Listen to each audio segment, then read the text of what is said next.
Bon, vu qu'on a eu des problèmes d'enregistrement à la dernière séance et que la fin, il y a même eu des problèmes techniques, je vais refaire rapidement le cours, sachant que, bon, vu qu'il n'y aura pas les questions des gens, etc., je laisserai pas de temps pour coder. N'hésitez pas à mettre pause pour faire le code, etc., etc. Bon, sans plus de blabla, on va commencer. Donc, on en était simplement au déplacement du personnage. Pour l'instant, on avait ajouté un terrain. On pouvait se déplacer dans le monde et la caméra nous suivait. Après, pour ceux qui se sont un peu déplacés, ils se sont aperçus que bah on peut pas tomber pour l'instant. Et même pire que ça, si par exemple j'active le terrain, que j'active Paint terrain et que je choisis Raise or Lower terrain, qui va me permettre de faire des petites montagnes. Si je me fais, sont un peu hautes là mes montagnes. Si j'en fais, hop, une petite chaîne et qu'après je lance le jeu, on s'aperçoit que bon, une fois qu'on est monté, on redescend plus, on vole. Ce qui n'est pas exactement ce qu'on veut, hein, c'est pas niveau déplacement, c'est pas exactement ça. Donc pour régler ce problème-là, on va rajouter de la gravité. Alors ce sera pas de la gravité très bien faite, c'est juste un simulacre de gravité. Si vous voulez une gravité plus complexe, vous pouvez la réfléchir avec les lois de la physique que vous connaissez, ou simplement aller voir la vidéo dont je me suis inspiré pour faire ce cours par Barakis, dont je mettrai le lien euh, quelque part. Donc on va double-cliquer là-dessus pour ouvrir VS Code et on va rajouter de la gravité. Donc tout d'abord, comme d'habitude, on fait une variable gravity qu'on va pouvoir changer depuis l'éditeur. De base, on va la mettre à 2. On verra plus tard combien est-ce qu'on veut qu'elle soit réellement. Euh, du coup, ça va nous permettre de changer depuis l'éditeur le pouvoir de la gravité. Donc on avait déjà notre vitesse qui était comme ça. Et donc là, on va voir la gravité. Et donc, ce qu'on va faire, c'est que cette gravité, on va vouloir l'appliquer au déplacement du joueur. Donc, on va l'appliquer sur notre vector 3 move, mais seulement quand le joueur ne touche pas le sol. S'il touche le sol, évidemment, on ne veut pas qu'il tombe.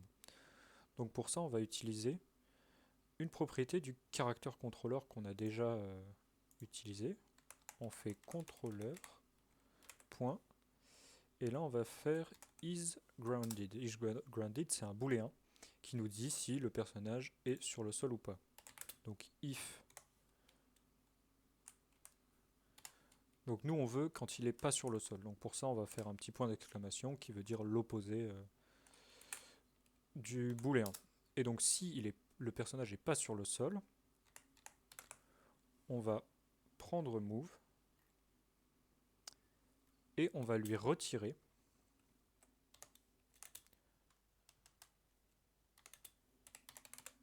la gravité, la force de la gravité. Mais là le problème c'est qu'il n'est pas content parce que gravité étant un flottant et move étant un vecteur, il y a quelque chose qui ne va pas. Et du coup d'ailleurs on ne sait pas dans quel sens la gravité va le tirer. Donc pour ça on va utiliser une propriété de transform qui lui prend juste en compte la position de notre objet.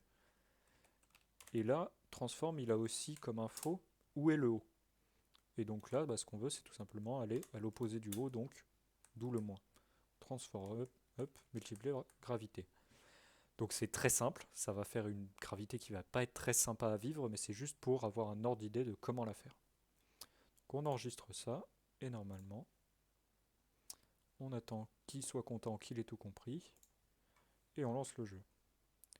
Alors, tac, déjà si on va sur le côté, on voit qu'on tombe.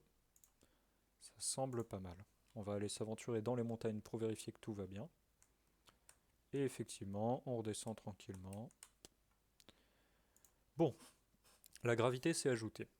Maintenant, bon, ce serait quand même vachement pratique de pouvoir tourner la caméra. Donc, on va aller voir dans le code ce qu'on peut faire. Alors, tourner la caméra, qu'est-ce que c'est? C'est que, on va revenir là-dessus, c'est que ma caméra, quand je lève ma souris, donc là si je vais utiliser ça pour vous montrer un peu, quand je lève ma souris, ou je la baisse, je veux que ma caméra elle regarde soit vers le bas, soit vers le haut. Et quand je mets ma souris vers les côtés, je veux regarder vers la droite et vers la gauche, et je veux même tourner mon joueur pour aller dans la direction où je regarde. Hop, on va remettre notre caméra à 0 quand même pour éviter d'avoir des trucs bizarres. Donc pour ça, dans notre code, on va avoir besoin en fait de savoir où est notre caméra. Et pour ça, on va prendre un donc public parce qu'on veut pouvoir le rentrer nous-mêmes. Transform qui nous donne seulement la position, on a besoin juste de la position de la caméra. Et on va appeler ça myCamera pour éviter d'avoir des erreurs de nom parce que juste caméra, je crois qu'il n'aime pas. Donc public transform myCamera, on a les infos sur la caméra. Et puis bon bah la deuxième chose qu'on veut, c'est comme ce qu'on a récupéré tout à l'heure, on va récupérer, comme la dernière fois, on veut récupérer les mouvements de souris. Alors pour ça, on va faire un float mouse, si je sais écrire mouse y. On va commencer par x parce que c'est sympa. À nouveau input, getAxis, et on va encore une fois utiliser des inputs déjà implémentés dans Unity. Si on veut en faire d'autres, il n'y a aucun problème. Là, on va utiliser ceux qui sont déjà implémentés. C'est évidemment mouse x. Hop. Tac. On récupère. Et on récupère mouse y de son côté. Mais bon, le problème de mouse X et mouse Y tel quel, c'est que bon, on ne sait pas exactement avec quelle force ils vont agir, etc. Donc on aimerait bien avoir un moyen d'agir sur la puissance que vont implémenter tourner la flèche, parce que s'il faut faire traverser toute sa souris, il faut que la souris traverse tout le bureau pour pouvoir tourner un peu la caméra, ça devient compliqué. Donc on va rajouter une variable mouse sensitivity qu'on va commencer à 100. Faut pas la mettre trop élevée parce que sinon on peut avoir des lags de caméra. Et comme ça, bon, si jamais même on peut imaginer plus tard de la rendre adaptable même par le joueur qui a envie de plus de réactivité. Donc on va multiplier nos deux variables. Enfin, quand on récupère, on va multiplier les deux par mouse sensitivity.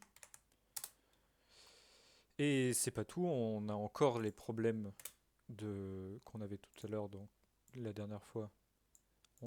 Le nombre de frames n'étant pas constant, enfin le nombre de frames par seconde n'étant pas constant, on va rajouter un time.delta time pour éviter les lags. Parce que je peux vous dire que quand vous mettez pas ça, il se passe des trucs assez étranges. Hop. Donc voilà, on a récupéré nos infos. Et pour commencer, eh ben on va faire tourner le joueur quand on tourne, quand on déplace la caméra sur la droite et sur la gauche. La souris sur la droite et sur la gauche. Pour ça, on n'a pas besoin de tourner la caméra, on va tourner le joueur en entier pour pouvoir aller dans la direction qu'on regarde. Et du coup, on va utiliser transform, donc qui est la position de notre objet total, de notre player. Et on va lui appliquer un rotate, une rotation, donc c'est une fonction. Et qu'est-ce qu'on donne comme paramètre à rotate? On lui donne un vecteur de 3 dimensions, donc vector 3, qui indique en fait autour de quoi on veut tourner et avec quelle force. Donc on veut tourner autour de l'axe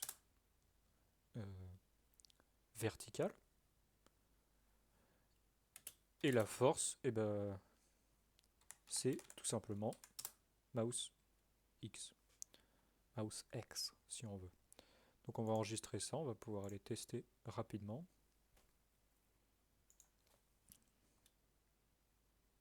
Hop, et donc on voit que maintenant quand je tourne la souris, mon personnage regarde ailleurs et je vais bien dans la direction où ma souris a tourné. C'est assez agréable. Et ça nous permet d'explorer nos petites montagnes, de voir à quoi elles ressemblent. Hop. Tac. Et maintenant on va pouvoir ajouter le mouvement vertical. Donc pour ça, hop, on va se garder quand même une variable générale parce que notre caméra, elle va pas reprendre sa position entre chaque frame, donc on aimerait garder, savoir à quel point elle est inclinée pour, par rapport à notre position de référence qui est la position horizontale. Donc on va appeler ça X rotation, non, Y rotation.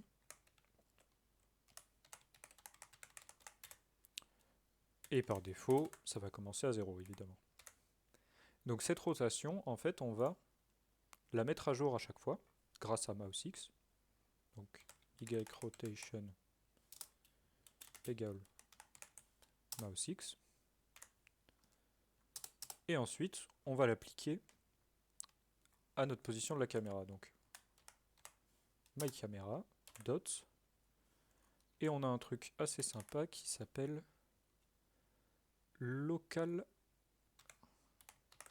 rotation. En fait, ça c'est la propriété de rotation, c'est l'angle que fait notre caméra. Et du coup, on va directement modifier cet angle avec notre Y rotation. Puisque on a gardé les infos de rotation et donc ça ne va pas très sauter à chaque fois qu'on tourne. Donc Y rotation égale, et là on ne va pas appliquer directement Y rotation, en fait on va faire un quaternion qui est un moyen de stocker des données mathématiques, dot Euler. Si vous voulez en savoir plus, je vous conseille de regarder sur internet, il y a des vidéos très intéressantes et on doit avoir quelques liens qui traînent sur le Discord de GCC. Donc en gros, pour l'instant, de ce qu'on a besoin de comprendre, c'est que ça fonctionne à peu près comme un vecteur, vu qu'on lui donne la rotation, qui s'appelle y et pas x, et des flottants nuls. Donc là, pour l'instant, on tourne. On va peut-être quand même faire attention à quelque chose, c'est qu'on va éviter de pouvoir faire des 360 au niveau de la caméra, donc pouvoir regarder derrière nous. On va limiter à haut, bas, où on peut regarder, et pour ça, on va utiliser la bibliothèque mathf et on va utiliser la fonction clamp qui va en gros limiter MouseX entre les valeurs qu'on va donner jusqu'après, donc moins 90f, 90f. Et avec ça, normalement, on va pouvoir jouer. En tout cas, juste après avoir rempli ça. Parce que si vous lancez là comme ça, hop, je lance, il n'est pas content. Vous voyez dans la console, donc petite partie très importante. Si vous ne l'avez pas, si vous ne la voyez pas, trouvez-la, mettez-la de manière visible quand vous lancez le jeu. Même si elle n'est pas ouverte, normalement, vous pouvez aller l'ouvrir depuis Windows. Donc là, elle nous dit Unassigned Reference Exception. Autrement dit, j'ai oublié de mettre une référence à la position de ma caméra. Très rapide, je glisse, et c'est bon. Maintenant, il sait où est ma caméra. Avant, il ne le savait pas, il ne pouvait pas aller la chercher tout seul. Et donc là, on a un petit problème, c'est que j'ai dû remettre à 0 à chaque fois. Hop. Alors. Et oui. Et oui, oui. Là, j'ai effectivement remis à 0 puisque je n'ai pas ajouté MouseX à Y rotation, j'ai juste transformé, fait que Y rotation était égal à MouseX, ce qui remet à 0 en fait. Donc on va lui retirer parce que je dis MouseX au lieu de MouseY, c'est MouseY. Donc on va lui retirer MouseY, puisque je vous rappelle que rotation en fait ça doit être la somme de toutes les impulsions données. Et on va faire notre clamp sur Y rotation. Normalement, ça devrait fonctionner. Hop. Et voilà, on peut maintenant regarder en haut et en bas sans faire tourner notre joueur. Je ne sais pas si vous voyez, mais son ombre elle bouge pas. Et donc si on se déplace, tout va bien, on peut tourner, etc. etc. Par contre, il y a un truc qui me dérange un peu, c'est ce curseur qui continue à se promener sur l'écran. Bon, vous me direz, c'est de l'accessoire, mais Unity a un moyen très simple de régler ce problème. Donc pourquoi s'en priver? Donc pour ça, on va réactiver notre méthode start, qui est présente normalement dans chaque script, mais on l'avait enlevé la dernière fois parce qu'on n'en avait pas forcément, on n'en avait pas besoin à ce moment-là. Donc la méthode start, c'est une méthode qui se déclenche une fois au début du jeu, Et là, on va juste lui dire, en gros, le curseur, j'ai plus envie de le voir, j'ai plus envie qu'il bouge. Pour ça, on va aller sur, si je sais écrire, cursor, évidemment, .lockstate. Donc on va modifier l'état de ce curseur en un, un objet qui s'appelle un lock mode qui est locked. En gros, on va lui dire dorénavant, curseur, tu es locked. Ce qui signifie en gros que on le verra plus. Donc on va pouvoir tester ça rapidement. Hop. Et voilà, donc là, tout va bien. Je n'ai plus mon curseur. Je suis tranquille. Et tout est beau, tout il est joli. Alors, bon, quand on veut arrêter, on fait échappe pour récupérer son curseur quand même pour enlever. Et alors, je sais pas si vous avez remarqué, mais on peut monter sur les montagnes sans aucun problème. Ça, c'est lié au caractère contrôleur qu'on avait mis la dernière fois. Parce que en fait, il permet, donc si on va dans Navigation Agent, on voit les propriétés que donne le caractère contrôleur. Il permet de franchir des pentes jusqu'à 45 degrés. Donc, si la pente fait plus de 45 degrés, elle sera considérée comme un mur et sera infranchissable. C'est assez pratique parce qu'en plus on peut le faire varier, donc bon, c'est assez modulable. Et il y a aussi une fonction très très pratique, c'est qu'il peut passer des petites marches. Donc ça fait un petit saut, c'est pas très agréable, mais ça évite de buter sur la moindre épaisseur de terrain. Donc même si c'est un mur vertical, si c'est suffisamment petit, ça lui permet, il peut le passer. Donc voilà pour la petite parenthèse sur le caractère contrôleur. Maintenant qu'on a modifié notre personnage pour qu'il fasse ce qu'on veut, vous remarquerez que j'ai pas ajouté de saut, tout simplement parce que avec ce que j'ai expliqué jusque-là, il suffit de le réutiliser et vous pouvez faire un saut. Donc à vos claviers, si vous êtes motivé, le saut, il n'y a rien de nouveau. Ce qu'on va faire là, c'est qu'on va se préparer pour la séance suivante et on va aller récupérer des objets parce que bon, les petits cylindres, les petits cubes, c'est sympa, mais il y a plus joli. Et pour ça, il y a une fonctionnalité assez pratique qui est l'Asset Store, où les gens en fait mettent leurs œuvres d'art, des fois des codes aussi, qu'on peut récupérer. Donc voilà, il y en a plein. Là, on va se concentrer sur des assets 3D. Et comme on est un peu des radins, ou comme on est dans le cadre d'une formation gratuite, on va prendre seulement des assets gratuits. Donc celui-là est très bien. Vous voyez qu'il est en grisé parce que je l'ai déjà récupéré. Mais celui qui va nous intéresser ici, alors vous voyez qu'il y en a quand même des très sympas un peu partout. Celui qui va nous intéresser ici, il faut que je le retrouve, c'est celui-là. Bon, on voit qu'il est grisé. Donc je clique dessus, je vois qu'il est gratuit. Hop, on a des petites previews, etc. Et je vais faire... Alors si je veux plus d'infos, je vais aller sur sa page, etc. etc. Et donc vu qu'il y a écrit free, je vais faire import. Il prépare l'import. Normalement, si vous avez... Moi je l'ai déjà récupéré avec ce compte, donc vous devez... J'ai dû cliquer une fois de moins. Mais bon voilà. Et donc là, il me prépare les fichiers, il m'indique qu'est-ce que je veux importer. Alors, une fois que vous savez un peu qu'est-ce qui peut vous intéresser dans un asset, etc., vous pouvez sélectionner. Par exemple, si on regarde bien, là, il y a des example scenes, qui sont des scènes déjà faites pour qu'on puisse découvrir le paquet d'assets. Donc, par exemple, la scène qu'on voit là en fond. Moi, je vais tout import parce que j'aurais peut-être envie à un moment. Donc, voilà, je clique sur import. J'attends les petits temps de chargement. Hop, et voilà, donc là il a tout téléchargé.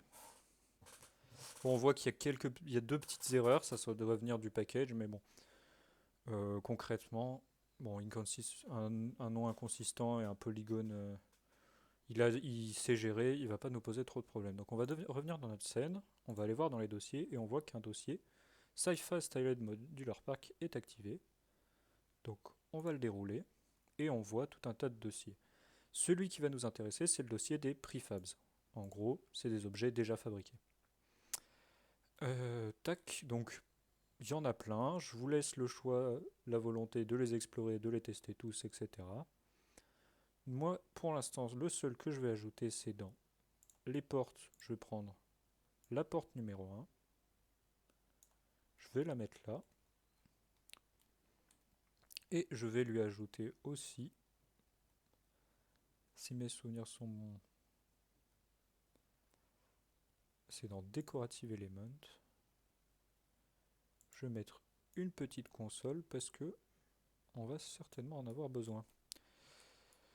Après voilà, si vous avez du temps et de la motivation, ou même si vous avez envie de tester d'autres séries de préfab, je vous empêche pas, n'hésitez pas à les télécharger et à faire créer des scènes avec, puisque là on va commencer à pouvoir, pour la prochaine fois, on va certainement interagir au moins un petit peu avec ces préfabs. Donc voilà, je pense qu'on est à peu près bon. Niveau questions, bon bah du coup là, vu que c'est une vidéo, vous pouvez pas trop en poser, n'hésitez pas à m'envoyer un message, à me taguer sur Discord, et j'espère que je n'oublie rien. En tout cas, si vous avez, voilà, en cas de problème, n'hésitez pas, et puis à la semaine prochaine.